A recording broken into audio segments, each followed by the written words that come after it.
যারা আল্লাহর বিশ্বাসী বান্দা মুমিনগণ তাদের জন্য সূরা আল মুমিনুন নাজিল করেছেন, আর যারা অবিশ্বাসী কাফের তাদের জন্য সূরা কাফিরুন নাজিল করেছেন। আবার হলো যারা দুদুল্যমান, দুই নৌকায় পা দিয়া চলে, মুখে বলে একটা অন্তরে আর একটা, সকালবেলা ইসলামের পক্ষে বিকেলবেলা ইসলামের বিরুদ্ধে, গাছের গোড়া কেটে মাথায় পানি ঢালে, বৃষ্টি যেই দিকে ছাতা ধরে সেই দিকে গোলালু মার্কা সব তরকারিতে চলে। ওদের নাম কি? এত কথা বলার পরেও যদি নামটা না বলতে পারেন কি শোনেন জীবনে? যারা দুমুখ সাপ দুই নৌকায় পা দিয়ে চলে ওদের নাম কি? মুনাফিক। জোরে বলেন কি নাম? মুনাফিকদের স্বভাব হলো গাছের গোড়া কেটে মাথায় পানি ঢালে। চুপ করে থাক ধোঁকাবাজ, চোখে তোদের নাহি লাজ। চুপ করে থাক ধোঁকাবাজ, চোখে তোদের নাহি লাজ। গোড়া কেটে মাথায় ডালো পানি, তোদের চিনি আর কতকাল করবি রে শয়তানি। মুনাফিকদের স্বভাব হলো গাছের গোড়া কেটে মাথায় পানি ঢালে। মুনাফিক সেনা বড় কঠিন। হিন্দু বৌদ্ধ খ্রিস্টানদের মধ্য থেকে মুনাফিকের জন্ম হয় না, মুনাফিকের জন্ম হয় মুসলমানের ভিতর থেকে। কথা বলে ঠিক কিনা? মুনাফিকদের সেনা বড় কঠিন। ওরা নিজের রাস্তা নিজের পথ ক্লিয়ার করার জন্য নিজের হাতে রাতের আধারে মার্ডার করে, হত্যা করে, আর সকালবেলা লাশের উপরে ফুলের মালা দিয়া শোক প্রকাশ করে বলে বড় ভালো লোক ছিল। ভালো লোক ছিল তো মারলি কেন শয়তান? এই জন্য মুনাফিক সেনা বড়, এ কথা কন না, মুনাফিক সেনা বড় কঠিন। কথা বল ঠিক কিনা? সকালবেলা বলে কোরআনের মাহফিল চলবে, আর সন্ধ্যাবেলায় থানায় টেলিফোন দিয়ে বলে এলাকার নেতা চাপে পড়ে বলেছি হ্যাঁ, না পালনের দায়িত্ব তোমাদের। কথা কয় না কেন? সকালবেলা জনগণকে বলে কোরআনের মাহফিল চলবে, আর সন্ধ্যাবেলায় পুলিশ পাঠায় বন্ধ করে। এরকম মুনাফিক আছে না নাই? জোরে বলেন আছে না নাই? মনে রাখবেন, কোরআন চালু করা এটা হলো মুমিনদের স্বভাব। কারণ মুমিনেরা কোরআন শুনলে ঈমান বৃদ্ধি করে দেবেন কে? ওয়াইযা তুলিয়াত আলাইহিম আয়াতুহু যাদাতুহুম ঈমানা। কোরআন শুনলে মুমিনের ঈমানটা বাইরে যায়। সুবহানাল্লাহ বলেন। ঈমানটা বৃদ্ধি পায়। আর কোরআন বন্ধ করার স্বভাব হলো কাফেরদের। ওয়াকালাল্লাযীনা কাফারু লা তাসমাউ লিহাযাল কোরআন ওয়ালগাউ ফীহি লাআল্লাকুম তাগলিবুন। কাফেররা বলল কোরআন শ্রবণ করো না। যেখানে মুহাম্মদ সাল্লাল্লাহু আলাইহি ওয়াসাল্লাম কোরআনের আলোচনা করে ওই জায়গায় হট্টগোল সৃষ্টি করো, তালি বাজাও, শীষ দাও, যেভাবে পারো কোরআনের কথাগুলো বন্ধ করো। যদি বন্ধ করতে পারো আমরা কাফেররা বিজয় লাভ করব। জোরে বলেন নাউজুবিল্লাহ। কোরআন বন্ধ করতে আবু জেহেল, উতবা, সাইবা নানামুখী ষড়যন্ত্র হাতে নিয়েছিল, কিন্তু বাস্তবে তারা কোনো ফলাফল পায় না, রেজাল্ট জিরো। কথা বলে ঠিক কিনা? আজও যারা কোরআন বন্ধ করে টিকে থাকতে চায় মনে রাখবেন ওরা এই জমিনে টিকে থাকতে পারবে না। কথা বল ঠিক কিনা? আমার আফসোস লাগে ওই জায়গায়, দুঃখ লাগে ওই জায়গায়। বাংলাদেশে বাণিজ্য মেলার নামে যাত্রার প্যান্ডেলে রাত 12টার পরে নর্তকীর গায়ে একটা সুতার কাপড় থাকে না, ওখানে 144 জারি করা হয় না। যারা বাংলার জমিনে তাফসিরুল কোরআন মাহফিলে 144 জারি করে কোরআনের মাহফিল বন্ধ করে দেয়, আমার বিশ্বাস ওদের জন্ম মুসলমানের রক্ত দিয়ে হতে পারে না। কথা বলে ঠিক কিনা? মুসলমান কোরআন বন্ধ করতে পারে? মাইকের আওয়াজ একটু বাড়ান তো, এত কাছে যায় কথা বলা লাগে। কষ্ট হচ্ছে আপনাদের?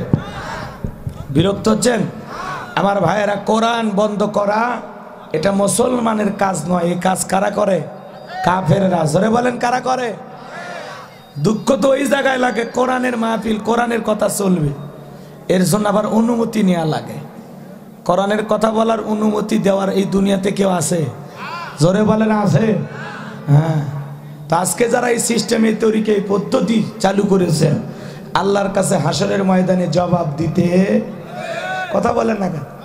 একটা ধর্মীয় কিতাব কোরআনুল কারীম, আপনার আমার জীবন ব্যবস্থা আল্লাহর পাঠানো একটি কিতাব। সেই কিতাবের কথা প্রচার প্রসার করতেও নাকি ওনাদের অনুমতি লাগবে। কথা কন না কেন? এর সাথে দুঃখ এ জাতির জন্য আর কিছু হতে পারে? ভারতের মতো একটা হিন্দু রাষ্ট্র, সে দেশেও কোরআনের মাহফিল করার জন্য কোনো পারমিশন লাগে না। সুবহানাল্লাহ বলবেন না? আমি নিজে সাক্ষী। প্রশাসনের লোক আইসে আরো গাড়িতে করে রিসিভ করে নিয়ে যায় বক্তাকে। তারা যদি থানায় দরখাস্ত করে আমাদের কয়েকটা পুলিশ লাগবে, আমরা এরকম একটু ধর্মীয় সভা করব, হ্যাঁ, সাথে সাথে পুলিশ আসতে বাধ্য, আসে নিরাপত্তা দেয়। সুবহানাল্লাহ বলেন। আর আমাদের দেশে এরকম সিস্টেম আছে? আছে?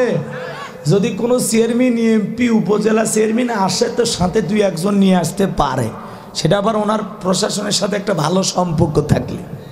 এমনি এসে পুলিশ নিরাপত্তা দেবে।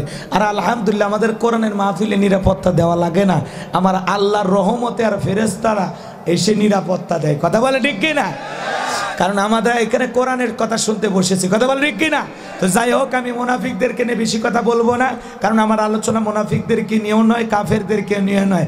আজকে আলোচনা করব আমরা আল্লাহর ভিআইপি মুমিন বান্দাদেরকে নিয়ে। বলেন সুবহানাল্লাহ। আমাদেরকে উত্তম জাতি বানাইছেন কে? কুনতুম খায়রা উম্মাতিন উখরিজাত লিন-নাস। আল্লাহ বলেন তোমাদেরকে উত্তম জাতি বানাইছি, ভিআইপি বানাইছি, মর্যাদা সম্পন্ন বানাইছেন। কথা বলে ঠিক কিনা?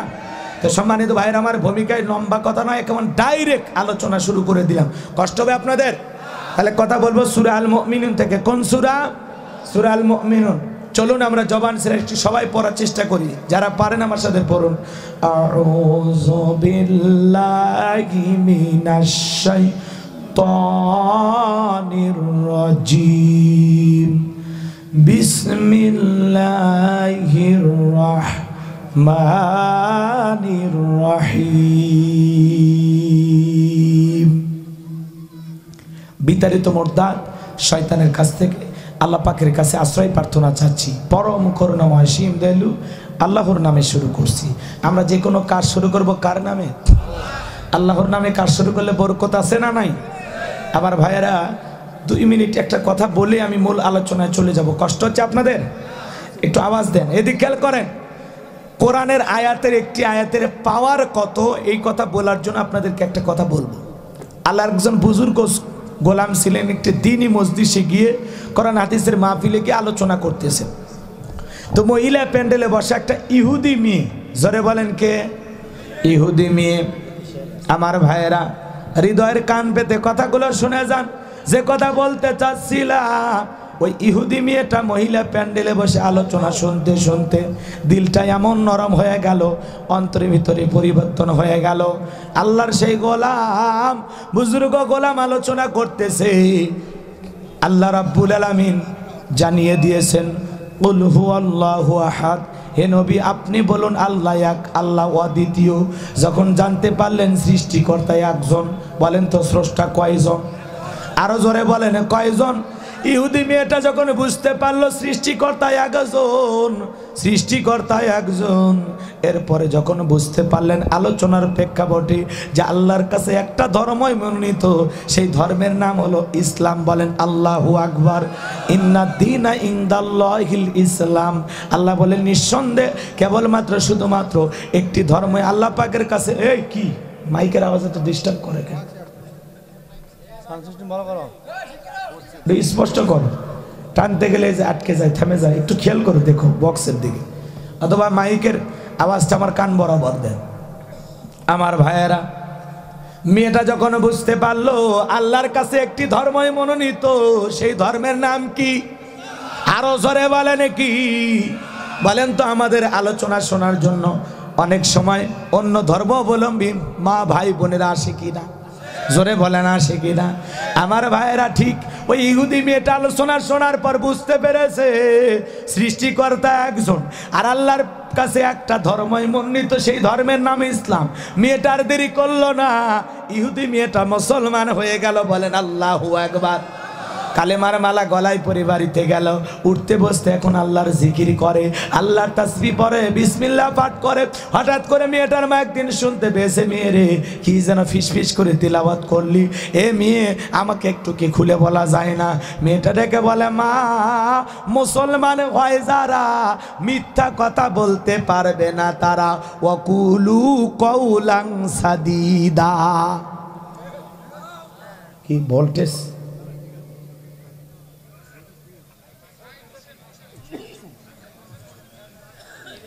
আচ্ছা, আপনারা একটু খেয়াল করেন তো, আমি যখন টেনে টেনে কথা বলবো দেখেন তো আওয়াজ বন্ধ হয়ে যায় কিনা। দেখেন তো, আওয়াজ খালি টন টন করবি, আওয়াজটা ফাটতেছে না তো? আচ্ছা, এদিকে খেয়াল করেন। এই যে স্বাভাবিক কথা বলতেছে আওয়াজ পাওয়া যাচ্ছে, যখন টানা কথা বলতে যায় তখন দেখা যাচ্ছে ধপধপ করতেছে। হৃদয়ের কান পেতে কথাগুলো শুনে যান বাজান। যে কথা বলতে চাচ্ছিলাম গভীর মনোযোগ দিয়ে কথাগুলো শুনে যান। আমার ভাইয়েরা মেয়েটা ডেকে বলে, মা মুসলমান হয় যারা মিথ্যা কথা বলতে পারে না তারা। আমি গত কয়েকদিন আগে মুসলমানদের ধর্মীয় প্রোগ্রামে গিয়ে কালেমার মালা গলায় পড়েছি। এই কথা শোনার পর ডেকে বলে, মেয়ে রে তুই আমাদের একমাত্র আশা ভরসা, এসব কি শুনছি, তুমি কেন মুসলমান হয়েছো? এখনো সময় আছে মা, ইসলাম ধর্ম ত্যাগ করে বাপদাদার ধর্মে ফিরে আসো।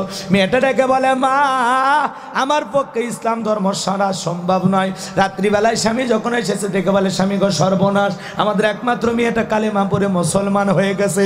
তাই নাকি? বলে ঠিক আছে মেয়েকে ডাক দাও। মেয়েকে ডেকে জিজ্ঞাসা করে, মা সব কি শুনছি, তুমি নাকি মুসলমান হয়েছো, তুমি আমাদের আশা ভরসা মা, তোমার কারণে এলাকার মানুষের কাছে আমার সম্মান থাকবে না, আমার উসুমাতা নিচু হয়ে যাবে। এখনো সময় আছে মা, ইসলাম ধর্ম ত্যাগ করে বাপদাদার ধর্মে ফিরে আসো।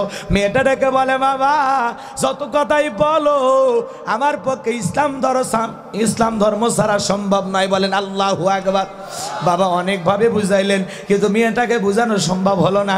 বাবা টেনশনে পড়ে গেলেন, মেয়েটার কারণে বুঝি বংশের সুনকালি পরে, এলাকায় বুঝি আমার সম্মান নষ্ট হয়ে যায়। পরের দিন সকালবেলা বাদশার কাছে চলে গেছে। বাদশার খুব কাছের ব্যক্তি ছিল এই ব্যক্তি, আমার ভাইয়েরা কাছের মানুষ ছিল। বাদশা তার সিলমোহর মারা আংটি এই ব্যক্তির হাতে দিয়েছে, দিয়ে বলতেছে আংটিটা যত্ন করে রাখো। আর তুমি তো জানোই বাদশার সিলমোহর মারা আংটি হারানোর অপরাধে আমি মানুষকে ফাঁসি দিয়ে মারি, ওই বাদশার নিয়ম হলো তাই। আমার ভাইয়েরা এইবার এই ব্যক্তিটাকে বলতেছে আংটিটা আমি আমার দায়িত্বে রাখতে পারবো না, সব সময় আমি ব্যস্ত থাকি। আমার আংটি, আপনি যে আংটিটা দিয়েছেন এই আংটিটা যদি আমি মেয়ের কাছে সংরক্ষণ করে রাখি আপনার কি কোনো আপত্তি আছে? বাদশা ডেকে বলে, কার কথা বলে না কেন? ঈমান গ্রহণ করলে আপন বাবাও শত্রু হয়ে যায়। কথা বলে না কেন? ইব্রাহিম আলাইহিস সালামের বাবা শত্রু হয়েছিল না? এ কথা কন নাকি আপনারা? আজর ঠাকুর শত্রু হয়েছিল না? তো ঠিক এই মেয়েটার বাবাও তার শত্রু হয়ে গেছে, শুধুমাত্র মেয়েটা কালেমা পড়েছে, ইসলাম ধর্ম গ্রহণ করেছে। কথা বলে ঠিক কিনা? তাহলে গভীর ষড়যন্ত্র করে আংটিটা নদীতে ফেলে দিল। আমি কি ঘটনাটাকে আপনাদেরকে একটু শোনাবো? কষ্ট হবে না? কারা কারা শুনবেন একটু হাত তোলেন তো দেখি। লিল্লাহে তাকবীর।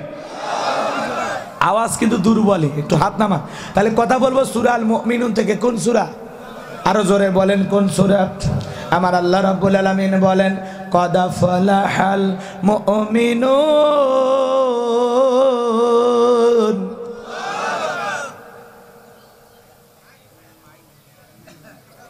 আপনারা কি আওয়াজ ভালো মতো পাচ্ছেন তো ইনশাআল্লাহ? প্যান্ডেলে আওয়াজ ভালো মতো আছে?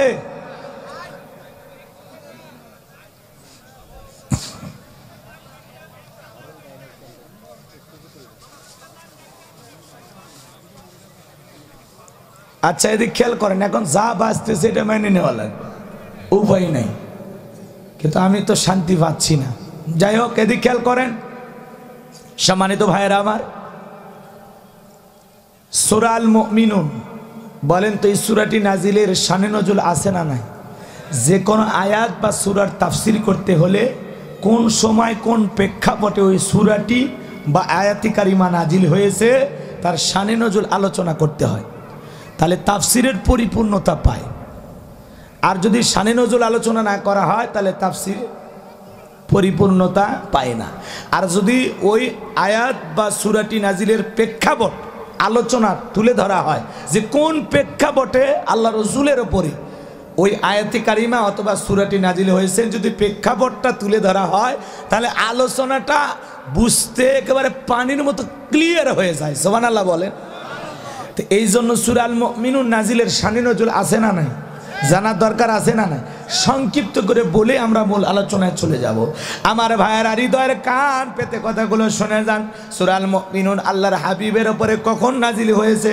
নবীর প্রিয় সাহাবী হযরত ওমর ফারুক রাদিয়াল্লাহু তাআলা ডেকে বলেন, আমি মৌমাছির বন আবার শুনলাম, ডানে তাকায় মৌমাছি নাই, বামে তাকায় মৌমাছি নাই।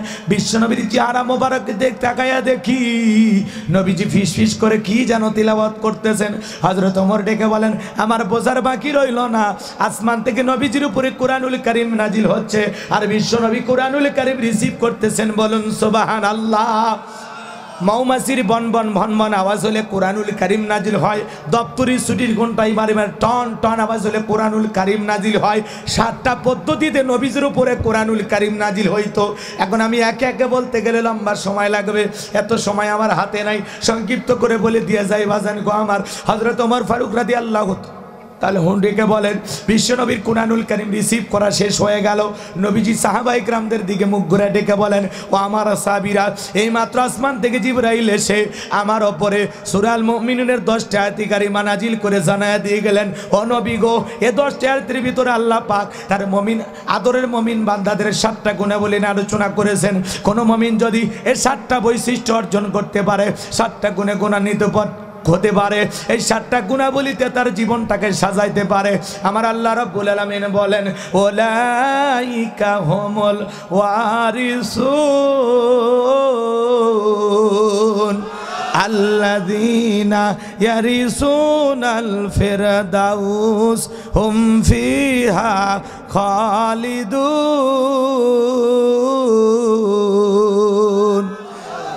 আমার আল্লাহ রাব্বুল আলামিন জানায়া দিলেন, তারাই উত্তরাধিকারী হবে জান্নাতুল ফেরদাউসের, সেখানে তারা চিরকাল বসবাস করবে।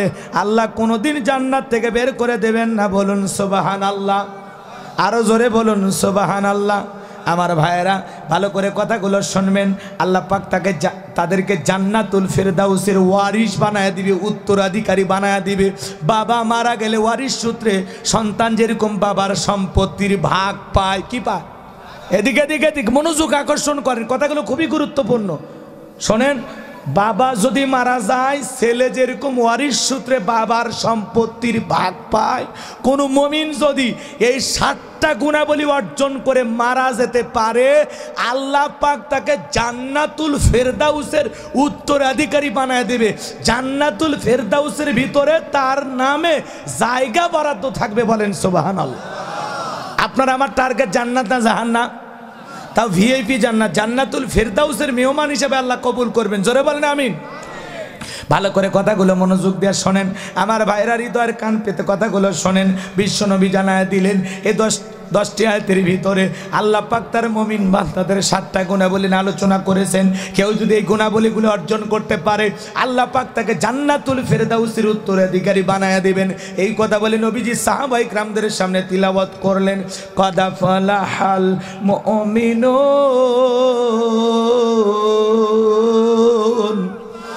আমার আল্লাহ রাব্বুল আলামিন বলেন, অবশ্যই মুমিনেরা সফল হয়েছে, তারা ঈমান এনেছে যারা বলেন আল্লাহু আকবার। আল্লাহ বলেন, কদ আফলাহাল মুমিনুন, অবশ্যই মুমিনেরা সফল হয়েছে। অলরেডি মুমিনেরা সফল হয়েছে তারা ঈমান এনেছে যারা। আমরা মনে করি ক্ষমতা থাকলে সফল, টাকা থাকলে সফল, পৃথিবীর সবাই চিনে জানে সফল। না, ক্ষমতা থাকলে সফল হওয়া যায় না। পৃথিবীর বর্তমানে সবচাইতে বড় ক্ষমতাধর ব্যক্তির নাম কি? Joe Biden. কি নাম? কথা বলেন কেন? আমেরিকার প্রেসিডেন্টের নাম কি? Joe Biden. এ হলো পৃথিবীর সবচাইতে বড় ক্ষমতাধর। ভালো করে কথাগুলো বোঝার চেষ্টা করবেন। আপনাদের এলাকায় একটা বাজার আছে, আমবাড়ি বাজার। ওই বাজারে আল্লাহর একজন গোলাম কাঁচা তরকারি বিক্রি করে, সবজি বিক্রেতা। আজান দেওয়ার পরে মসজিদে গিয়ে মাথাটা যদি নত করে, লোকটা যদি ইমানদার হয়, পৃথিবীর বড় নেতা জো বাইডেনের সে ওই কাঁচা মালের দোকানদার ইমানদারের দাম আল্লাহর কাছে কম না বেশি? কম না বেশি? ভালো করে বোঝেন। পৃথিবী কাঁপানো বড় বড় নেতা আছে, ওই যে পুতিন, এরপরে আছে কাটিং মারা মাল কিং জং, আছে না? আছে না নাই? এরপরে ভারতের দ্বারা পৃথিবী কাঁপানো বড় বড় লিডার, বড় বড় নেতা আছে। যারা যত বড়ই নেতা হোক না কেন, আমার দেশের একজন সাইল দরিদ্র রিক্সা চালক, ভ্যান চালক, লোকটা যদি ইমানদার হয়, তার কলিজার ভিতরে যদি ইমান নামের সম্পদ থাকে, পৃথিবীর বড় বড় নেতাদের চাইতে এই ইমানদারদের দাম আল্লাহর কাছে কম না বেশি? আল্লাহর কাছে ইমানদারের দাম আছে, কোনো বেঈমানের 4 পয়সা দাম আল্লাহর কাছে। ওরা যত বড়ই ক্ষমতাধর হোক না কেন, ক্ষমতা থাকলে আল্লাহর কাছে সফল হওয়া যায় না, টাকা থাকলে আল্লাহর কাছে সফল হওয়া যায় না। পৃথিবীর সবাই চিনে জানে যশ খ্যাতি অর্জন করলে আল্লাহর কাছে সফল হওয়া যায় না। আল্লাহর কাছে সফল হতে পারবে তারা ঈমান আনবে যারা। কথা বলেন ঠিক কি না? এ ভাই, আল্লাহ কত দয়া করেছেন আপনাকে আমাকে জানেন? আল্লাহ 1 নাম্বার দয়া করেছেন মুসলমানের ঘরে জন্ম দিয়া। সুবহানাল্লাহ বলবেন না? আল্লাহ আপনাকে আমাকে ভালোবেসেই মুসলমানের ঘরে জন্ম দিয়া জান্নাতের রাস্তাটা আল্লাহ একটু আগায় দিয়েছে। কথা কয় নাকি? একটু আগায় দিয়েছে না? এরপরে আল্লাহ পাক শ্রেষ্ঠ ধর্ম ইসলাম ধর্মের মানুষ বানাইয়া, শ্রেষ্ঠ জাতি শ্রেষ্ঠ ধর্ম ইসলাম, সেই শ্রেষ্ঠ ধর্মের মানুষ বানাইয়া আল্লাহ পাক আপনাকে আমাকে জান্নাতের পথ আরেকটু আগায় দিয়েছেন। কথা বলে ঠিক কিনা? এরপরে শ্রেষ্ঠ কিতাব কোরআনুল কারীম দান করে আপনাকে আমাকে জান্নাতের পথ আল্লাহ আরেকটু আগায় দিয়েছে। সুবহানাল্লাহ বলে। এরপরে বিশ্ব নবীর মতো সেরা নবী, শ্রেষ্ঠ নবীর শ্রেষ্ঠ উম্মত, আখির নবীর আখিরি উম্মত বানায়া আল্লাহ জান্নাতের রাস্তা আরেকটু আগায় দিয়েছে। এখন খালি একটু আমল করলেই জান্নাত, একটু। সুবহানাল্লাহ বলবেন না? জাতির দিক দিয়ে শ্রেষ্ঠ জাতি মুসলমান, ধর্মের দিক দিয়ে শ্রেষ্ঠ ধর্ম ইসলাম, কিতাবের দিক দিয়ে শ্রেষ্ঠ কিতাব কোরআন, নবীর দিক দিয়ে সেরা নবী মুহাম্মদ রাসূলুল্লাহ সাল্লাল্লাহু আলাইহি ওয়াসাল্লাম, সব দিক দিয়ে নাম্বার ওয়ান, সব দিক দিয়ে। খালি একটু আমল করলে নাম্বার ওয়ান জান্নাতুল ফেরদাউসের মেহমান আমরা হতে পারি। আল্লাহ কবুল করেন, জোরে বলেন আমিন। তাহলে শোনেন, আপনার চেহারা কালো হোক, ধলা হোক, লম্বা হন, খাটো হন, বর্ষা হন, কোনো সমস্যা নাই। আপনার ভিতরে যদি ঈমান নামের সম্পদ থাকে আল্লাহর কাছে আপনার দাম আছে। সুবহানাল্লাহ বলে। এজন্য আমার আল্লাহ পাক বলেন কদ আফলাহাল মুমিনুন, অবশ্যই মুমিনেরা সফল হয়েছে। অলরেডি মুমিনেরা সফল হয়েছে। সফল হয়েছে তারা ঈমান এনেছে যারা। ঈমানদারের দাম আল্লাহর কাছে আছে, কোনো বেঈমানের দাম আল্লাহর কাছে নাই। ঈমান এনেছে যারা, আল্লাহর দামি বান্দা তারা। ঈমানদার যারা, সফল হয়েছে তারা। বলেন আল্লাহু আকবার। আমি বলবো সফল হয়েছে কারা, আপনারা বলবেন ঈমান এনেছে যারা। আমি বলবো আল্লাহর কাছে দামি বান্দা কারা, আপনারা বলবেন ঈমানদার বান্দা যারা। আরে ভাই, আপনারা ভিতরে ঈমান নামের সম্পদ আছে, আল্লাহর কাছে আপনার দাম আছে। সুবহানাল্লাহ কোন? তাহলে বলেন সফল হয়েছে কারা? হয়নি, একটু জোরে বলেন সফল হয়েছে কারা? আল্লাহর কাছে দামি বান্দা কারা? ঈমানদার বান্দা যারা। আল্লাহর কাছে দামি বান্দা কারা? কথা ক্লিয়ার? ঈমানদারের দাম আল্লাহর কাছে আছে। আর যারা ঈমানদার মুমিন তারা দুনিয়াতেও সফল, আখিরাতেও সফল। বলেন সুবহানাল্লাহ। আর বেঈমানেরা মাতবাড়ি, ক্ষমতা, রাজত্ব, টাকা পয়সা, দুনিয়াতেও ওরা সফল হবে, আল্লাহর আখিরাতে ওরা সফল হতে পারবে। ভালো করে বোঝেন, আল্লাহ পাক জানায় দিলেন কদ আফলাহাল মুমিনুন, অবশ্যই মুমিনেরা সফল হয়েছে। অলরেডি মুমিনেরা সফল হয়েছে। সফল হয়েছে তারা ঈমান এনেছে যারা। আপনি আমি সবাই ঈমানদার তো, সবাই মুমিন তো? কথা কয় না? আপনারা মুমিন না ঈমানদারের কথা বলতে কি শরম লাগতেছে? তা আমরা সবাই কি ঈমানদার? একটু জোরে বলেন, সবাই কি ঈমানদার? আমরা সবাই মুমিন। এইবার ঈমান আনার পরে, মুমিন হওয়ার পরে আপনার আমার জীবনের সবচাইতে গুরুত্বপূর্ণ ইবাদতের নাম কি? সালাত। আমার আল্লাহ রাব্বুল আলামিন মুমিনদের যখন 7টা গুণাবলী নিয়ে আলোচনা করলেন, তখন আল্লাহ পাক 1 নাম্বার সালাত দিয়ে শুরু করলেন। বলেন আল্লাহু আকবার। তাহলে মুমিন বান্দার 7টা গুণাবলী নাম্বার 1 শুরু করে দিলাম। আমার আল্লাহ পাক জানায় দিলেন আল্লাযীনা হুম ফি সালাতিহিম খাশিউন।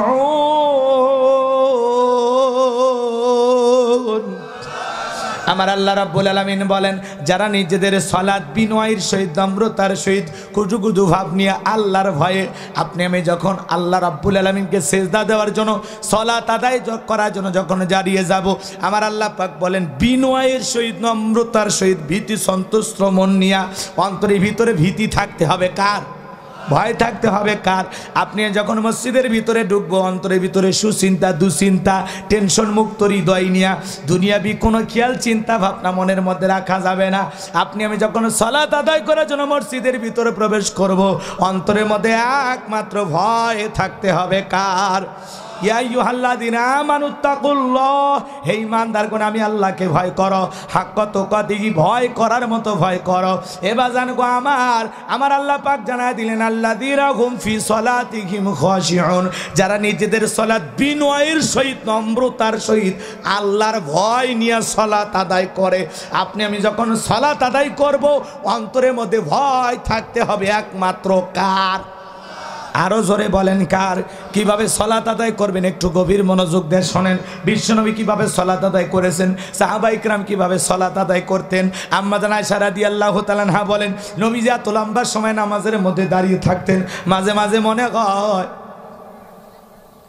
আমার ভাইয়েরা বিশ্বনবী নামাজের মধ্যে এত লম্বা সময় দাঁড়িয়ে থাকতেন, দাঁড়িয়ে থাকতে থাকতে বিশ্বনবীর পবিত্র পা মোবারক ফুলে উঠত, পায়ে স্যান্ডেল পর্যন্ত পড়তে পারতেন না। এত লম্বা সময় নবীজি নামাজের মধ্যে দাঁড়িয়ে থাকতেন। বলেন আল্লাহু আকবার। আমার ভাইরা আমাদের আয়েশা আরো ডেকে বলেন, নবীজি এত লম্বা সময় ধরে রুকু করতেন, সিজদা করতেন, মাঝে মাঝে মনে হয় নবীজি আর কোনোদিন সিজদা থেকে মাথা উঠাবেন না। আমাদের আয়েশা ডেকে বলেন, একদিন রাতের বেলায় দেখি নবীজি সিজদা দিতেছেন, সিজদা দিয়ে বিছানাটা ভিজে ফেলে দিয়েছেন। আমি মনে করলাম পানি পরে ভিজে গেছে, কিন্তু না না, তাকায় দেখি নবীজি সিজদা দিয়ে এত কান্না করেছেন, এত কান্না করেছেন, নবীজির চোখের পানি দিয়ে পুরো বিছানাটা পর্যন্ত ভিজে গেছে। নবীজি যখন সিজদা থেকে মাথা উঠাইলেন, আম্মা জান আয়েশা ডেকে বলে, নবী গো এত কান্না কেন করেন, আপনার কি হয়েছে, আমাকে কি একটু বলা যায় না? বিশ্বনবী ডেকে বলে, আয়েশা আমি তো আমার জন্য কাঁদি না, আমি কাঁদি আমার গুনাহগার উম্মতের জন্য। আল্লাহর কাছে কেঁদে কেঁদে বলি, আল্লাহ আমার গুনাহগার উম্মতের গুনাহগুলো তুমি মাফ করে দাও, আমার একটা গুনাহগার উম্মতকেও তুমি জাহান্নামের আগুনে দিও না। যেই নবীর জীবনে কোনো গুনাহ নাই, দরদিরা রে আপনারা হাত তুলে ওয়াদা দিয়েছেন 7টা গুণাবলী অর্জন করতে পারলেই কিন্তু জান্নাত। ভালো করে বোঝেন সেই 7টা গুণাবলী কি কি একটু জানার দরকার আছে না নাই? কারা কারা শুনবেন একটু হৃদয়ের কান পেতে হাত তুলে দেখান তো বাজান। গুণাবলী কয়টি? আরো জোরে বলেন কয়টি? এই 7টা আঙ্গুল দেখান না কা ভাই। এই 7টা গুণাবলী অর্জন করতে পারলে আপনি আমি জান্নাতুল ফেরদাউসের মেহমান হতে পারবো। আপনার আমার টার্গেট জান্নাত না জাহান্নাম? সবাইকে জান্নাতে যেতে চান? আল্লাহ আমাদের সবাইকে জান্নাতি হিসেবে কবুল করুন। জোরে বলেন আমিন। হাত নামান, হাত নামান। গুণাবলী মাত্র 7টি। এই 7টা গুণাবলী আমি যত দ্রুত পারি শেষ করে দিচ্ছি। আপনার একটু মনোযোগ লাগান, এদিকে দিকে আমার দিকে একটু আকর্ষণ হন বাজান, গভীর মনোযোগ দিয়ে কথাগুলো শোনার চেষ্টা করেন। বিশ্বনবী ডেকে বলে, আয়েশা আমি তো আমার জন্য কাঁদি না, আমি কাঁদি আমার গুনাহগার উম্মতের গুনাহ যেন আল্লাহ মাফ করে দেয়। বলেন আল্লাহু আকবার। যেই নবীর জীবনে কোনো গুনাহ নাই, সেই নবী দিনের মধ্যে 70 বারের অধিক ইস্তেগফার পড়তেন। যে নবী আপনার আমার গুনাহ মাফের আশায় আল্লাহর দরবারে কাঁদে, যে নবী আপনাকে আমাকে জাহান্নাম থেকে বাঁচানোর জন্য আল্লাহর দরবারে কাঁদে। হে মুসলমান, নবী যদি সিজদা দিয়া আপনার আমার গুনাহ মাফের আশায় আল্লাহর কাছে কাঁদতে পারেন, আপনাকে আমাকে জাহান্নাম থেকে বাঁচানোর জন্য আল্লাহর কাছে কাঁদতে পারেন, তাহলে আমরা নিজেদেরকে জাহান্নামের আগুন থেকে বাঁচানোর জন্য, নিজেদের অপরাধ ক্ষমা চাওয়ার জন্য আল্লাহর কাছে কান্না করার দরকার আছে না নাই? জোরে বলেন দরকার আছে না নাই? আমার আল্লাহ রাব্বুল আলামিন বলেন, ওয়াল্লাযীনা ইয়াবিতুনা লিরাব্বিহিম সুজদাও ওয়া কিয়ামা। আমার আল্লাহ রাব্বুল আলামিন বলেন, যারা রাত্রি জাগরণ করে আমি আল্লাহকে সিজদা দেয়, আমি আল্লাহর জন্য দণ্ডায়মান থাকে। যুবকরে খালি 5 ওয়াক্ত নামাজ পড়লে হবে না, রাতের বেলায় তাহাজ্জুদ পড়ার দরকার আছে না নাই? আমার আল্লাহ ডেকে বলতেছেন, যারা রাত্রি জাগরণ করে আমি আল্লাহকে সিজদা দেয়, আমি আল্লাহর জন্য দণ্ডায়মান থাকে। যুবকরে গভীর মনোযোগ দিয়ে কথাগুলো শুনে যাও। যারা রাত্রি জাগরণ করে আমি আল্লাহকে সিজদা দেয়, রাতের 1টা 2টা 3টার দিকে উইটা আরামের বিছানা ত্যাগ করে ঠান্ডা পানি দিয়ে ওযু বানাইয়া যেই লোকটা জায়নামাজে দাঁড়ায় গেল, এটা দুনিয়ার কোনো মানুষকে দেখানোর জন্য নয়, এটা একমাত্র বান্দার মালিকের গভীর প্রেম। গভীর রাতে উঠে আল্লাহকে সিজদা দেয় যারা আল্লাহর খাঁটি প্রেমিক বান্দা, তারা কথা বলেন ঠিক কিনা? বলেন তো রাত্রি 2টা 3টার দিকে উঠা আপনি আমি যারা সালাত আদায় করি, বলেন তো এটা কি অন্য মানুষকে দেখানোর জন্য নাকি আল্লাহকে খুশি করার জন্য, আল্লাহর সন্তুষ্টি অর্জনের আশায়? এই জন্য যুবক রে তোদের পায়ে হাত অনুরোধ করে বলে যাই, রাত্রি জাগরণ যুবকেরা করে ইমো মেসেঞ্জারে কথা বইলা, বান্ধবীর সাথে আড্ডা দিয়া, ইউটিউব ইন্টারনেট ঘাটাঘাটি কইরা, যুবক রে এগুলো আজে বাজে অপচয় সময় নষ্ট না কইরা আসো না, গভীর রাতে আল্লাহরকে সিজদা দিয়ে কাঁদি, গভীর রাতে আল্লাহর কাছে একটু প্রেম করি, আল্লাহ রাব্বুল আলামিনের কাছে মাথা টানাতো করি। এই জন্য রাত্রিবেলায় যারা রাত্রি জাগরণ করে সিজদা দেয়, আল্লাহর কাছে চোখের পানি ছেড়ে দিয়ে বলতে হবে, রব্বানা শরীফ আন্না আযাবা জাহান্নাম ইন্না আযাবাহা কানা গরামা। আল্লাহর কাছে ডেকে বলবে, হে আমাদের রব, হে আমাদের প্রতিপালক, ও আল্লাহ, ওই কঠিন ভয়ঙ্কর জাহান্নামের আগুন থেকে আমাদের মুক্তি দাও, যেই জাহান্নামের আযাব আর শাস্তি বিনাশ আর ধ্বংস ছাড়া কিছুই নয়। ইন্নাহা সাআত মুস্তাকাররা ওয়া মুকামা। আমার আল্লাহ পাক বলেন নিশ্চয় আবাসস্থল হিসেবে, বসতির জায়গা হিসেবে ওই জাহান্নাম কত না নিকৃষ্ট, কত না নিকৃষ্টতম একটা স্থান। জাহান্নাম সুখের ঠিকানা না যন্ত্রণার কারখানা, কথা বলে ঠিক কিনা? ওই জাহান্নাম থেকে নিজেদেরকে বাঁচানোর জন্য গভীর নিচিতে সিজদা দিয়ে চোখের পানি ছেড়ে দিয়ে আল্লাহর কাছে কাঁদতে হবে। আল্লাহকে বলা লাগবে, আল্লাহ ওই কঠিন জাহান্নামের আগুন থেকে আমাদের মুক্তি দাও, ওই জাহান্নামের আযাব আর শাস্তি আমরা সহ্য করতে পারবো না। আল্লাহ গো আমাদের জীবনের গুনাহগুলো মাফ করে দাও। তাহলে বিশ্বনবী যদি আপনার আমার গুনাহ মাফের আশায় আল্লাহর কাছে কেঁদে কেঁদে দোয়া করে, আপনার আমার গুনাহ মাফের আশায়, নিজেদের গুনাহ মাফের আশায় আল্লাহর দরবারে কান্না করা দরকার আছে না নাই? এদিক খেয়াল করেন, দিলটা এত পাষাণ হয়ে গেছে চোখে পানিও আসে না। কথা কেন? চোখে পানিও আসে না, দিলটা এত পাষাণ হয়ে গেছে। যুবক রে, আল্লাহর ভয়ে যেই বান্দা 2 ফোঁটা চোখের পানি ফেলে কাঁদতে পারবে, ওই 2 ফোঁটা চোখের পানি তারা জাহান্নামের আগুনকে নিভায়া দিতে পারে। বলেন আল্লাহু আকবার। এজন্য আল্লাহর কাছে বলেন, আল্লাহ কাদার মতো 2টা চোখ দাও, যেই 2টা চোখ তোমার ভয় অজরে চোখের পানি ছেড়ে দিয়া কাঁদবে।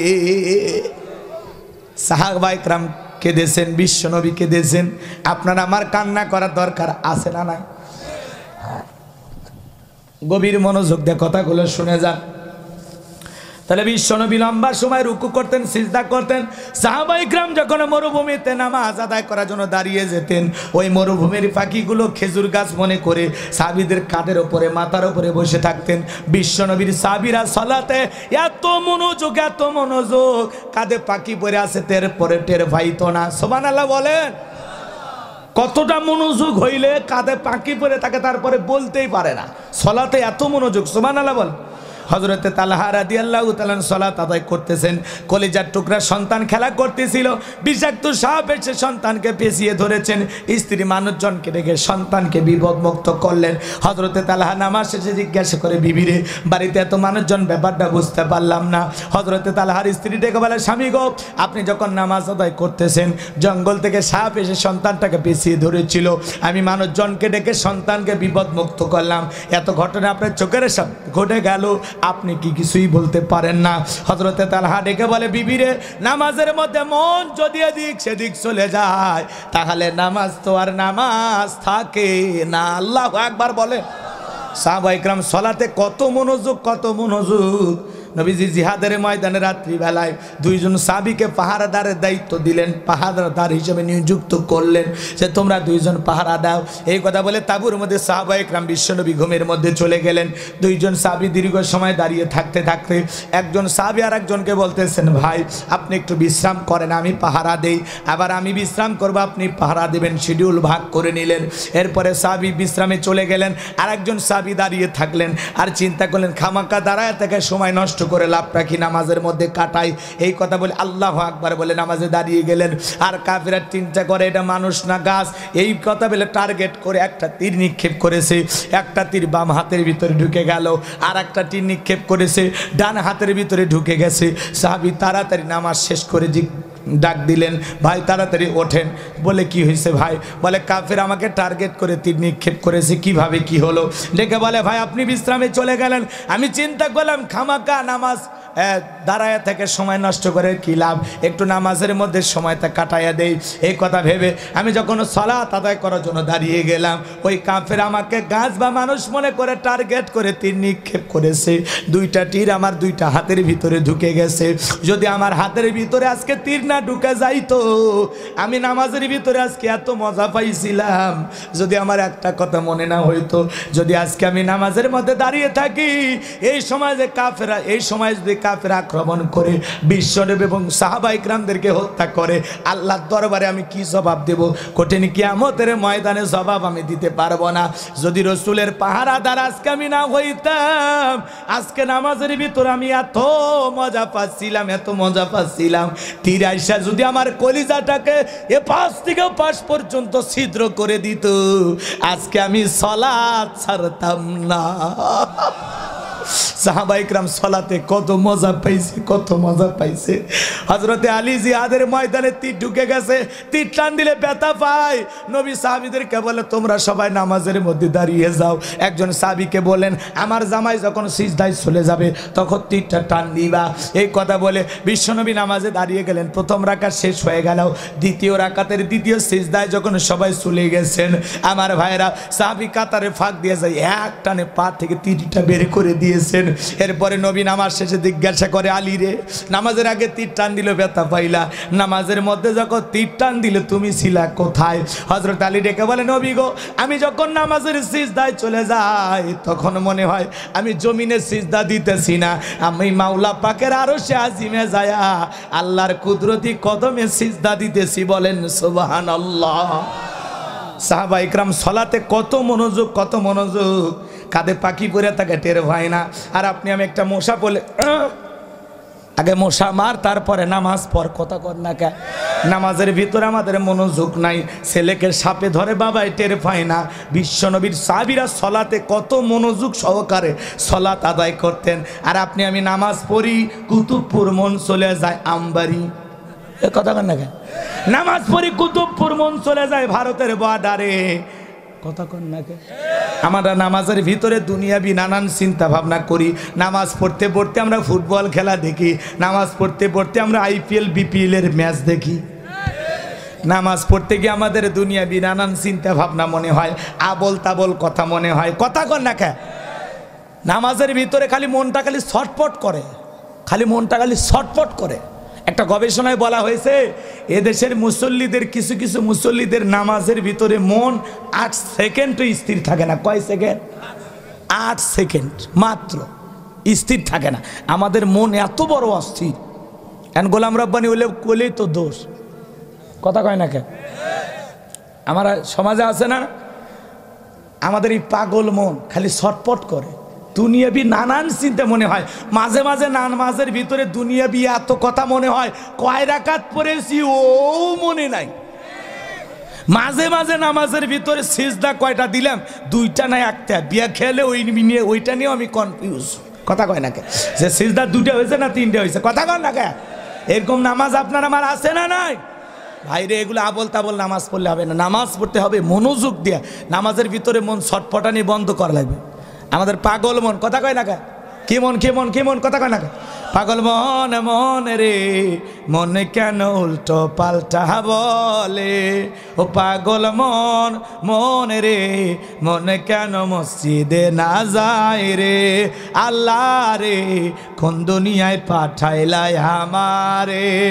বর্তমানের নারী পুরুষ সমান সমান মাপ, লম্বা চুল কাটিয়া আবার মাথায় লাগাই ক্যাপ, আল্লাহ রে কোন দুনিয়ায় পাঠাইলাই আমারে। জিন্সের প্যান্ট শার্ট পরিয়া রাস্তা হাইটা যায়, পোলানা মাইয়া ওইটা সিনা বড় দায়, আল্লাহ রে কোন দুনিয়ায় পাঠাইলাই আমারে। আছে না নাই? কানে পড়ছে দুল, কপালে পড়ছে টিপ, কাছে যদি যা বলেন বিলকিস আপা কয় না আমি আবুল। আছে না নাই? আল্লাহ রসুল বলেছেন বুখারী শরীফের স্পষ্ট হাদিস, কোনো পুরুষ যদি নারীর বেশ ধারণ করে আর কোনো নারী যদি পুরুষের বেশ ধারণ করে আল্লাহর লানত তাদের উপরে। কথা বলে ঠিক কি না?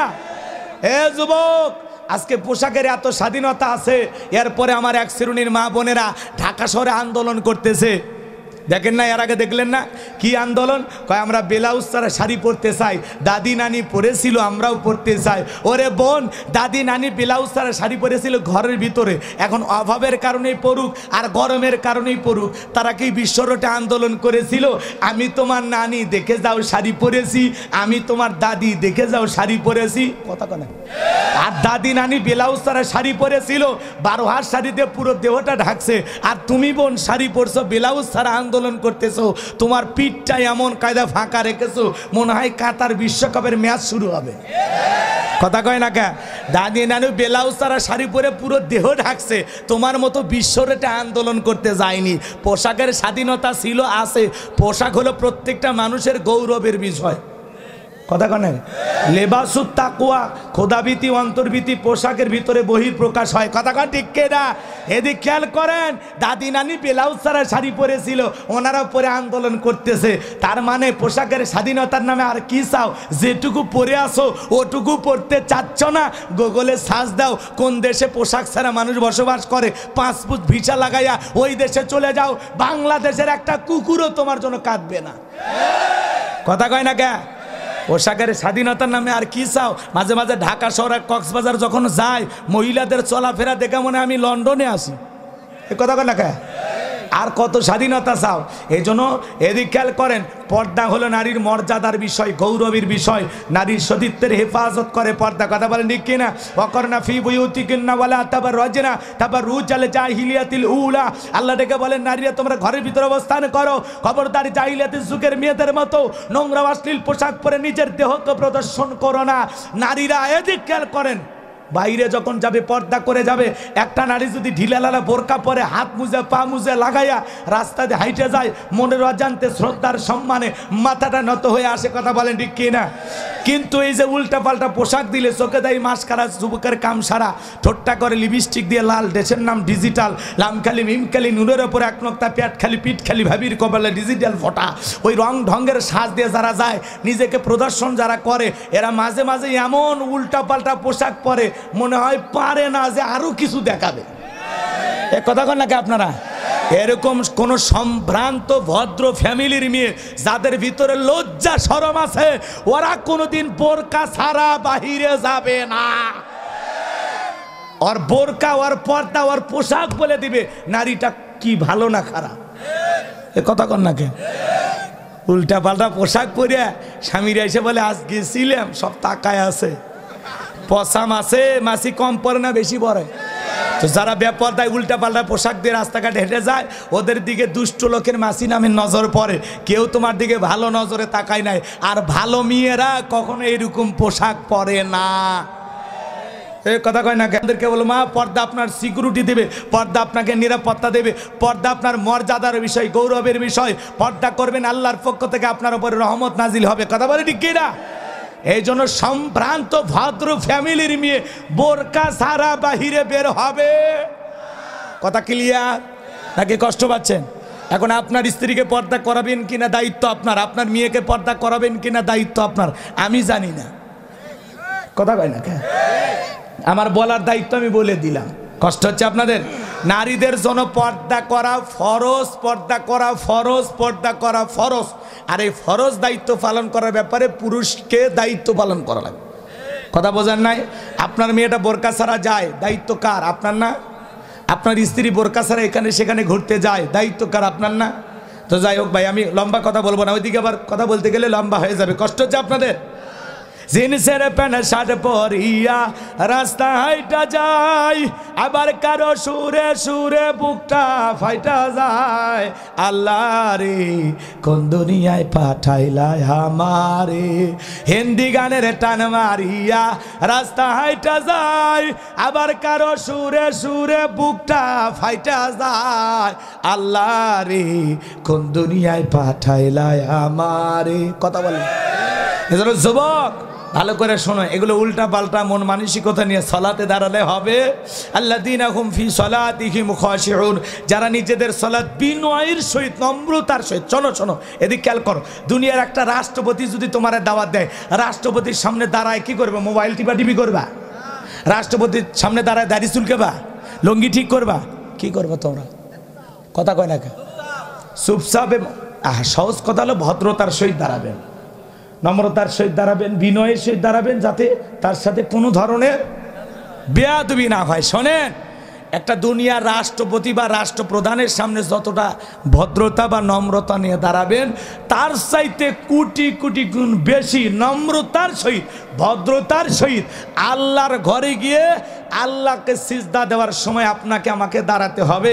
আপনি আমি যখন নামাজে দাঁড়াবো অন্তরে ইত্তাকুল্লাহ, আল্লাহর ভয় নিয়ে দাঁড়াবো, সালাত আদায় করব আর মনে মনে খেয়াল করব আমি নামাজ আদায় করতেছি, আমার আল্লাহ আমাকে দেখতেছেন। বলেন আল্লাহু আকবার। আপনি আমি সালাতে দাঁড়াবো আর মনে মনে এই কথাটা স্মরণ করব, এই জোহরের নামাজ আমার জীবনের শেষ নামাজ, আমি আসর পর্যন্ত আল্লাহর দুনিয়াতে নাও বাঁচতে পারি। এরকম মন মানসিকতা নিয়ে সালাত আদায় করা লাগবে। কথা বলেন ঠিক কিনা? আপনি নামাজের মধ্যে দাঁড়ান, দাড়ি চুলকেন, লুঙ্গি ঠিক করেন, এত লুঙ্গি খুলে একটা রশি লাগায়ও, নামাজের মধ্যে দাঁড়ায় এদিক ওদিক তাকায়, মসজিদের ফ্যানের দিকে তাকায় থাকে, আছে না? মসজিদের ফ্যানের দিকে নজর, এই চাচা নামাজের নিয়ম সাইরিয়া দে, আগে ফ্যানগন কয়টা আছে? কথা কয় না কে? মরার পরে ফেরেশতারা কবরে গেলে প্রশ্ন করবে তোমাদের মসজিদে ফ্যান কয়টি ছিল? তাহলে আপনার নজর কেন ফ্যানের দিকে যায়, দেয়ালের দিকে যায়, এদিকে ওদিকে যায়? কথা কর না কে? নামাজে কোনো মনোযোগই নাই, অজুটাও মনোযোগ দিয়ে করে না। এক মুরব্বী চাচা এত তারা হুড়ে করে অজু করছে, এক ঠ্যাং না দিয়ে মসজিদে ঢুকছে, টাইসালা মসজিদ পিছলে খাই, এক চাচা একদিক, লঙ্গি একদিক, তাও কয় আল্লাহু আকবার। মানুষ কয় পাগলা লঙ্গি খুলে গেছে, লঙ্গি ঠিক কর, কয় আগে জামাত ধরি। আছে না নাই? নামাজের ব্যাপারে আমাদের মানে মনোযোগই নাই। নামাজের ভিতরে দাঁড়াইয়া দুনিয়া চিন্তা ভাবনা আসেই তো আসেই, আবার নামাজের ভিতরে এদিক ওদিক তাকায় খালি সুলবুল করে। সুলবুল মানে বোঝেন? এদিক ওদিক তাকানো, উকি ঝুঁকি মারা। কথা বোঝেন নাই? আপনার চোখ কি ফ্যানের দিকে, এসির দিকে, মসজিদের দেয়ালের দিকে, না কোন দিকে? কথা কয় নাকি? আর এত তারা উড়ে করে রুকু সিজদা করে, বাপ রে বাপ, 2 মিনিটে 2 রাকাত শেষ, 4 মিনিটে 4 রাকাত শেষ। জোহরের 4 রাকাত সুন্নত, ইমাম আর মুসল্লি একসাথে নিয়ত বেঁধেছে, ইমামের 2 রাকাত হওয়ার আগে মুসল্লি 4 রাকাত শেষ। হুজুর জিজ্ঞাসা করছে বাজান আমার 2 রাকাত হয় না, আপনার 4 রাকাত শেষ হয়ে গেল এত তাড়াতাড়ি? আপনাদের চর্চা কম। হুজুরেরই বলি চর্চা কম, মুসল্লির চর্চা বেশি। আছে না নাই?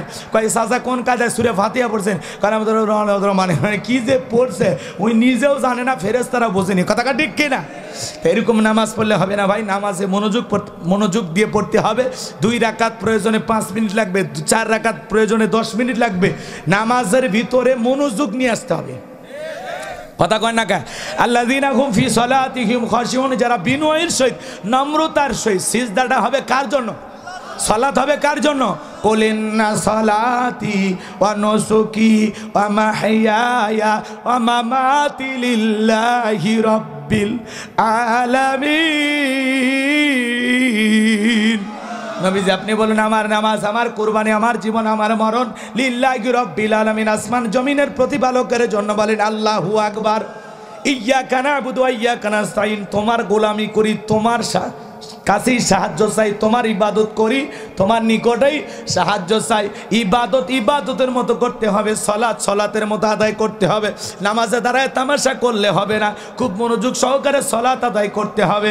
ফালইয়াবুদু রাব্বা হাযাল বাইত আল্লাযী আত'আমাহুম মিন জু ওয়া আমানাহুম মিন খাউফ। আমার আল্লাহ পাক বলেন এই ঘরে মালিকের ইবাদত করো, ইবাদত যদি ইবাদতের মতো করতে পারো, বান্দারে নামাজ যদি নামাজের মতো হয়, আমি আল্লাহ 2টা জিনিস তোমাদেরকে দেব। 1 নাম্বার, নিজেকে টেনশন করা লাগবে না। যারা ইবাদতের মতো ইবাদত করবে, নামাজ নামাজের মতো পড়বে, আল্লাহ তাদের রিজেকের ব্যবস্থা করে দেবেন। বলেন সুবহানাল্লাহ। এরপরে আমার আল্লাহ বলেন 2 নাম্বার, বান্দা কোনো ভয় থাকবে না, সকল ভয় থেকে আমি আল্লাহ পাক তোমাদেরকে নিরাপত্তা দেব। বলেন সুবহানাল্লাহ। তাহলে আপনি আমি যখন নামাজের মধ্যে সালাত আদায় করার জন্য মসজিদের ভিতরে ঢুকে যাব, দুনিয়াবি কোনো চিন্তা ভাবনা মনের মধ্যে রাখবো না। একটা টেনশন মুক্ত হৃদয় নিয়া, দুনিয়াবি চিন্তা ভাবনা মুক্ত একটা হৃদয় নিয়া, আল্লাহর ভয় নিয়ে আল্লাহকে রাজি খুশি করার জন্য কারা কারা সালাত আদায় করবেন 2 হাত তুলে দেখান। আল্লাহ আমাদের সবাইকে 5 ওয়াক্ত সালাত মসজিদে গিয়ে আদায় করা তৌফিক দান করুন। জোরে বলেন আমিন। তাহলে সালাত হবে একমাত্র কার? খুশির জন্য। তাহলে নামাজে যখন দাঁড়াবো অন্তরে ভয় থাকতে হবে কার? রুকু সিজদা ঠিকভাবে করবো তো। কিছু মানুষ আছে খালি সিজদা এইভাবে মারে, মনে হয় 2 রাকাতের 4 সিজদা একবারে মারলে ভালো হয়। এরকম তাড়াহুড়া করে নামাজ পড়লে হবে না, নামাজে একটু সময় নিয়ে পড়তে হবে। আচ্ছা আপনার ওটা বসা করতেছেন কি? কি যে বলে দিয়েছি না 4:30টায় মুনাজাত করে দেব, কষ্ট হচ্ছে আপনাদের? তাহলে ওয়াদা যে দিলেন আসি হুজুর থাকবো হুজুর, কথা বোঝেন নাই? ওটা বসা করা যাবে না, পরিবেশ নষ্ট করা যাবে না। আল্লাহর হস্তে একটু বসেন। জীবনের অনেক সময় অপচয় নষ্ট করেছেন, নামাজের ওয়াজ যে শুনে চলে যাচ্ছেন। আপনার কি বেনামাজি না নাকি নামাজি? তা নামাজের কথাগুলো শোনার দরকার নাই নাকি? খালি মসজিদ সুন্দর বানাবেন, ইমান সুন্দর করার দরকার আছে না? না, এ কথা বলে না কেন? আগেকার জামানায় মসজিদ ছিল কাঁচা, কিন্তু মুসলমানদের ইমান ছিল পাকা। বর্তমানে মসজিদ হয়েছে যে পাকা, কিন্তু মুসলমানদের ইমান হয়ে যাচ্ছে কাঁচা। কথা কয় না কে? খালি মসজিদ চাকচিক্য করে টাইস করে সুন্দর করলে হবে না, ইমানটাকেও সুন্দর করা লাগবে, আমলটাকেও সুন্দর করা লাগবে। কথা বলেন না কেন? বিশ্বনবীর জামানায় ফজরের নামাজের সময় মসজিদ কানায় কানায় পূর্ণ ছিল, জুমার নামাজের সময় মসজিদ কানায় কানায় পূর্ণ ছিল, কোনো ওয়াক্তে মুসল্লি কমতো না। সুবহানাল্লাহ। আর বাংলাদেশে জুমার নামাজের জন্য মসজিদ ভেঙে 2 তলা 3 তলা করা হয়, আর ফজরের নামাজের সময় মাঝে মাঝে আকামত দেওয়ার মতো মুসল্লিও নাই। এ কথা কন না কে? জুমার নামাজের সময় 200 300 400 মুসল্লি নামাজ পড়লো, তাহলে আসর মাগরিব এশা ধুলে বেড়া গেল কই? এ কথা কন না আপনারা? কি বাকি নামাজ পড়া লাগবে না? আচ্ছা, জহর আসর মাগরিব এসে বাইরে পড়ুক, ফজরে দুলে ভাই কি করে? এ কথা কন না? যুবক, ফজর না পড়ে ঘুম মাইলা, এই ঘুম ভাঙলে সকাল, না ভাঙলে পরকাল। কথা কয় না কে? কেমন করে ঘুমাও তুমি ও মুসলমান, কেমন করে ঘুমাও তুমি ফজর করে কাজা, এমন তো হতে পারে ও তোমার জহরে জানাজা, এমন তো হতে পারে ও তোমার জহরে জানাজা। কেমন করে ঘুমাও মুসলমান, কেমন করে ঘুমাও কুতুব বাড়ির মুসলমান, নামাজ করে কাজা, এমন তো হতে পারে ও তোমার জহরে জানাজা, এমন তো হতে পারে ও তোমার জহরে জানাজা। কেমন করে ঘুমাও যুবক ভাই, কেমন করে ঘুমাও যুবক ভাই ফজর করে কাজা, এমন তো হতে পারে ও তোমার জহরে জানাজা। কথা কন না কে? খালি জুমা পড়লে হবে না, 5 ওয়াক্ত পড়তে হবে। কথা কয় না কে? কথা কন না কে? মনোযোগ বাড়ান, মনোযোগ বাড়ান। খালি জুমার 2 রাকাত পড়া শেষ, মসজিদ ফাঁকা আছে না নাই? বাপরে বাবা, ওরা মানে জেলখানাতে ছিল। মানে ওরা মুনাফিকদের কাছে মসজিদ হবে জেলখানার মতো। কথা বুঝছেন? মুনাফিকেরা মসজিদে বেশি সময় থাকতে পারে না। কথা কয় না কে? কিছু কিছু মুসল্লিদের নামাজ আছে এরকম, ফাওয়াইলুল লিল মুসাল্লিন আল্লাযীনা হুম আন সালাতিহিম সাহুন, লোক দেখানো নামাজ। কথা কয় না কে? 7 দিন পরে জুমার নামাজ না পড়লে বহু গালি পড়ে, এই অমুকের বাব্বে হায়া, এটা জাহান্নামী পুরুষ, যাও জুম্মার দিন মসজিদ যাও। তখন বইয়ের ঝাঁটার বাড়ি খায় মসজিদে যাচ্ছে, তাহলে হলো লোক দেখানো নামাজ। কথা কয় ঠিক কিনা? আল্লাহর ভয়ে নামাজ পড়তে রাজি আছেন তো ইনশাআল্লাহ? তাহলে 1 নাম্বার গুণাবলী, যারা বিনয়ের সহিত, নম্রতার সহিত, আল্লাহর ভয়ে, আল্লাহকে রাজি খুশির জন্য সালাত আদায় করে, 1 নাম্বার। 2 নাম্বার, আল্লাযীনা হুম আনিল লাগবি মুরিদুন। যুবক নিরাশ হয় না, মনে করছে হুজুর আমাদের কিছুই বলতেছে না। শোনো, 4 নাম্বার গুণাবলীতে তোমাদের ওয়াজ আছে, যাই সেই গেছি। শোনো শোনো, 2 নাম্বার, এগুলো বলতে বেশি সময় লাগবে না, কষ্ট হচ্ছে আপনাদের, আমি সংক্ষিপ্ত করে তাড়াহুড়ো করে বলে দেবো ইনশাল্লাহ, মন খারাপ করে না বাজান। তাহলে 2 নাম্বার গুণা বলি, আল্লাযীনা হুম আনিল লাগবি মুরিদুন। মুমিন বান্দার 2 নাম্বার গুণে বলে অনার্থক কথাবার্তা বলা যাবে না। এক জায়গায় বসে 2-3 ঘন্টা গল্প করে, একবারও আল্লাহর নাম নেয় না। এক জায়গায় বসে 2-3 ঘন্টা আলতু ফালতু পেশাল আজে বাজে গল্প গুজব, একবারও আল্লাহর নাম নেয়। মনে হয় গিবত কমিটির সভাপতি সেক্রেটারি বসে গেছে। আছে না নাই? আছে না নাই? ভাই, এত আলতু ফালতু কথা বলা যাবে না, এত কথা বলার সময় নাই। কারণ আপনার এই জবানের হিসাব একদিন দিতে হবে কার কাছে? জোরে বলেন কার কাছে? মা ইয়ালফিজু মিন কাউলিন ইল্লা লাদাইহি রাকিবুন আতীদ। বান্দা এমন কোনো কথা বলে না যে কথা রেকর্ড করে যেন আমার ফেরেশতারা নাই। এজন্য জবানের প্রত্যেকটা কথার হিসাব একদিন দিতে হবে কার কাছে? আল্লাহ রসুল বলেছেন, বুখারী শরীফের হাদিস, আল্লাহ রসুল বলেছেন, তোমরা যদি 2টা জিনিস সংযত রাখতে পারো, হেফাজত করতে পারো, কন্ট্রোল করতে পারো, একটা হলো 2 চলের মাঝখানে নরম জিহুব্বা, আর 2 মাঝখানে থাকা লজ্জাস্থান। এই 2টার জিম্মাদারি যদি তোমরা হেফাজত করতে পারো, গ্যারান্টি দিতে পারো, আমি নবী তোমাদের জান্নাতের জিম্মাদারি নিলাম। বলেন আল্লাহু আকবার। তাহলে জবান দিয়ে যা খুশি বলা যাবে না। এত অতিরিক্ত কথা বলেন কেন? এত আজে বাজে কথা কেন বলেন? আপনার মুখ দিয়ে ক্ষয় ফোটে কেন? চুপ থাকেন, চুপ থাকাও নাজাতের লক্ষণ। অপ্রয়োজনে কথা বলা যাবে না। প্রয়োজন যতটুকু কথা বলবো ততটুকু মুমিন বান্দা জবান দিয়ে সেই কথা বলবে যে কথা বললে সব হয়। অনার্থক কথাবার্তা থেকে বলা থেকে বিরত থাকতে হবে। কথা বলে ঠিক কিনা? এরপরে ভালো করে শোনেন, মুমিন বান্দা যদি আল্লাহ টাকা দেয় অনার্থক পথে খরচ করবে না। মুমিনের টাকা হলে মুমিন সিনেমা হল বানাবে না, যাত্রা গানের আয়োজন করবে না, মদের 5 স্টার 7 স্টার হোটেল খুলবে না, মদের বাদ দিবে না, নাইট ক্লাব খুলবে না।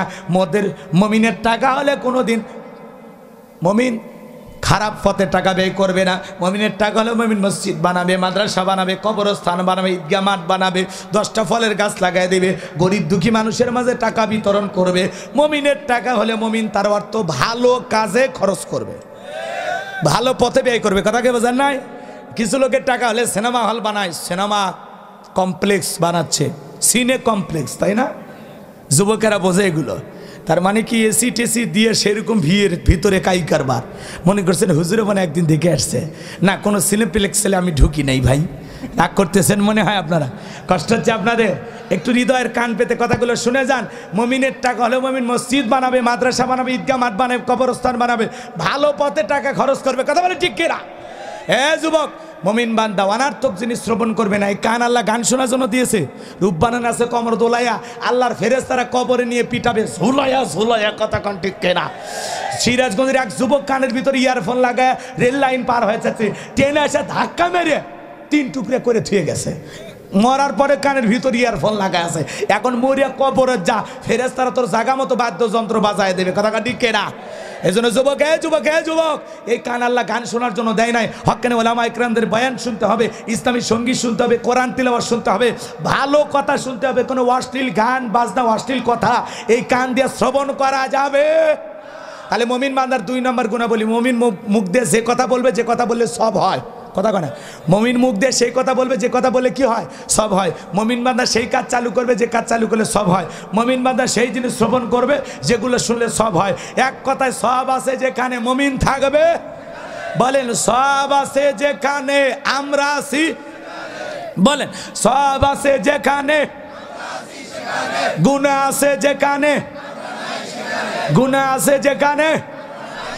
তাহলে আমরা আল্লাহর ভয়ে জবানটাকে কন্ট্রোল করব। অপ্রয়োজনীয় কথা বলবো না, অপ্রয়োজনীয় কাজ করব না, অনার্থক ব্যয় করব না। ঠিক আছে? অনার্থক ব্যয়ের যদি ওয়াজ করি তাও তো 1 ঘন্টা লাগবে, তো ওই দিকে তো যাওয়ার সুযোগ নাই। যাই হোক, আজে বাজে খরচ থেকে আমরা বিরত থাকবো। আল্লাহ বোঝার তৌফিক দান করুক, জোরে বলেন আমিন। এবার মুমিন বান্দার 3 নাম্বার গুণাবলী, ওয়াল্লাযীনা হুম লিযাকাতি ফাইলুন। এদিক এদিক যুবক, মুমিন বান্দার 3 নাম্বার গুণাবলী, আল্লাহ যদি মুমিন বান্দাকে নেশাব পরিমাণে ধন সম্পদের মালিক বানায় দেয়, মুমিন বান্দাকে আল্লাহ যদি ধনী বানায় দেয়, মুমিন বান্দা সক্রিয়ভাবে হিসাব করে করে আল্লাহ রাস্তায় বছরে কয় লাখ টাকার কয় হাজার টাকা যাকাত আসে, কয় কোটি টাকার কয় লাখ টাকা যাকাত হয়। মুমিন বান্দা সক্রিয়ভাবে হিসাব করে করে বছরে একবার যাকাত দেবে। কার ভয়ে? যাকাত দেওয়া নফল না ফরজ? কথা কন না আপনারা? যাকাত দেওয়া নফল না ফরজ? আপনারা কিন্তু কথা কমই বলে গেলেন। দিনাজপুরের মানুষের স্পিরিট কমই। আপনার কি নফল রোজা আছে? তাহলে বলেন যাকাত নফল না ফরজ? নামাজ যেমন ফরজ, যাকাত দেওয়া তেমনি ফরজ ধনীদের জন্য। কথা বলেন ঠিক কিনা? ভালো করে বোঝেন। তাহলে মুমিন বান্দার 3 নাম্বার গুণাবলী, আল্লাহ যদি নেশাব পরিমাণে ধন সম্পদের মালিক বানায় দেয়, মুমিন বান্দা সক্রিয়ভাবে হিসাব করে বছরে একবার যাকাত দিবে। কার ভয়ে? আরো জোরে বলেন কার ভয়ে? ভালো করে বোঝেন বাজান গো আমার। যাকাত আসছে দারিদ্রতা বিমোচন করার জন্য, যাকাত আসছে অভাব মুক্ত সমাজ রাষ্ট্র দেশ গড়ার জন্য, যাকাত আসছে সমাজের বঞ্চিত পথে পড়ে থাকা অবহেলিত মানুষের মুখে হাসি ফুটায় তাদের অধিকার প্রতিষ্ঠিত করার জন্য, যাকাত আসছে রাস্তার এই পারে 10 তলা, এই পারে 5 তলা গাছতলা এর ব্যবধান দূরীভূত করার জন্য। কথা বলেন ঠিক কিনা? এদিক খেয়াল করেন, আমাদের সমাজের অর্থনীতি যাকাত ভিত্তিক না সুদ ভিত্তিক? সুদ ভিত্তিক অর্থনীতি হালাল না হারাম?